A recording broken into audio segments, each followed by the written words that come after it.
Hoje eu gostaria de falar um pouco sobre a questão, mais uma vez, na verdade, sobre a questão da educação no Brasil. É altamente preocupante o que ocorre hoje no Ministério da Educação. Sem contar o que está acontecendo no Ministério da Saúde. Como disse já o doutor Hermes, nós estamos mais de 2 meses sem ministro e com o Ministério da Saúde lotado por militares e não por especialistas de saúde que seriam fundamentais nesse momento. Isso precisa ser ressaltado. É um absurdo. Mas voltando ao Ministério da Educação. Nós tivemos aí 3 ou 4 ministros em 1 ano e meio de governo, sem que nenhum deixasse qualquer tipo de legado, que a gente pudesse dizer assim, olha, houve um pequeno avanço nisso, na questão da alfabetização, no ensino médio, no fundamental, no curso superior, alguma coisa nesse sentido.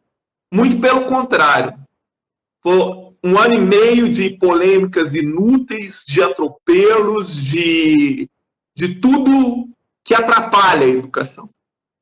Nós somos um país que nós estamos pelo menos 40 anos atrasado em relação aos países desenvolvidos no que tange à educação. Porque a educação é o principal caminho para a evolução tecnológica, para a evolução da saúde, da agricultura, da cultura, da infraestrutura, enfim, de tudo. Nós estamos há 40 anos atrasados, pelo menos. Eu já fiz essa comparação e volto a lembrar, quando a gente compara o Brasil, porque às vezes as pessoas dizem, não dá para comparar o Brasil com a Alemanha, com não sei mais o que. Vamos comparar com a Coreia do Sul, então. O grau de desenvolvimento do Brasil e da Coreia do Sul nos anos 60 era o mesmo. Aliás, a Coreia do Sul era o país mais pobre do que o Brasil no início dos anos 60. E hoje é um dos países mais desenvolvidos do globo, é um expoente econômico e tecnológico do leste asiático, graças ao profundo investimento na educação e à seriedade com que os sucessivos governos sul-coreanos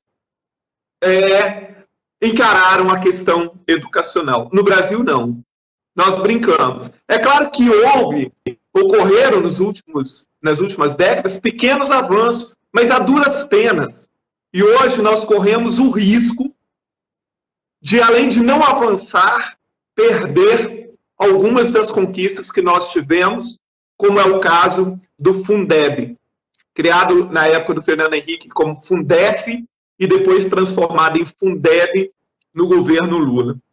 Sabemos que se não for aprovada esse ano, a educação estará em maus lençóis a partir, pior do que já está, né? A partir do ano de 2021.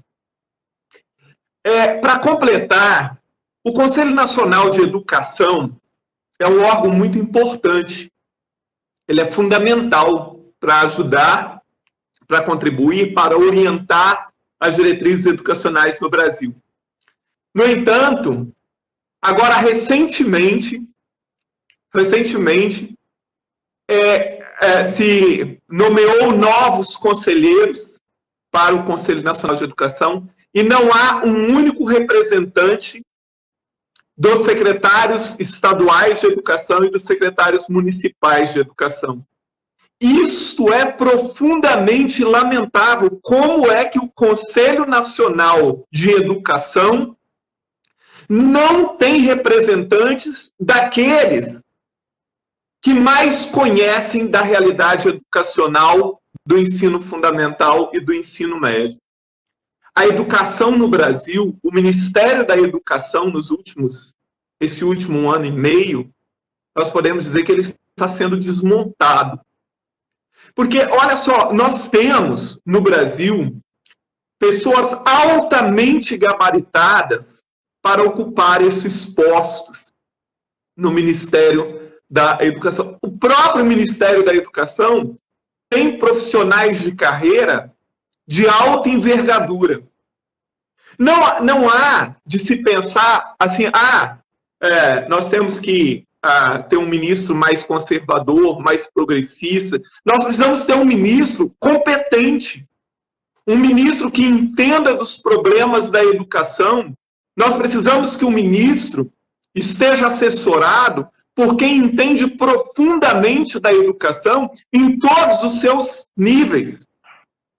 da educação infantil, passando pela alfabetização, o ensino fundamental, o ensino médio, o curso superior, a pós-graduação, o doutoramento, enfim. Nós precisamos de quem entenda de educação. Como eu disse no início da minha fala, nós estamos há mais de 40 anos atrasados em relação aos países desenvolvidos quando se fala em educação, e a educação é o grande caminho para qualquer desenvolvimento e para a resolução da grande parte dos problemas de um país. E agora, ao invés de não conseguirmos vislumbrar nenhum avanço na educação, nós ainda tememos que vai haver retrocessos significativos e que podemos perder aquilo que, a duras penas, nós conquistamos nas últimas décadas no Brasil. Então, assim, e hoje, para complicar, vem essa pandemia. Então, mais do que nunca, nós tínhamos que ter pessoas no Ministério da Educação e nas secretarias de educação dos estados e municípios também, pessoas altamente competentes para, além de pensar todos os problemas crônicos que a educação brasileira sempre teve, como lidar com as questões educacionais de agora para diante com essa pandemia e pós-pandemia. É o contrário disso que a gente vê. Pessoas sendo nomeadas por questões ideológicas, por questões não sei o quê, sem se pensar claramente na educação como o grande caminho para o desenvolvimento de uma nação. Então, é lamentável, eu lamento e deixo aqui os meus protestos, principalmente em relação à configuração atual do Conselho Nacional de Educação. É lamentável o que está ocorrendo. Muito obrigado, presidente.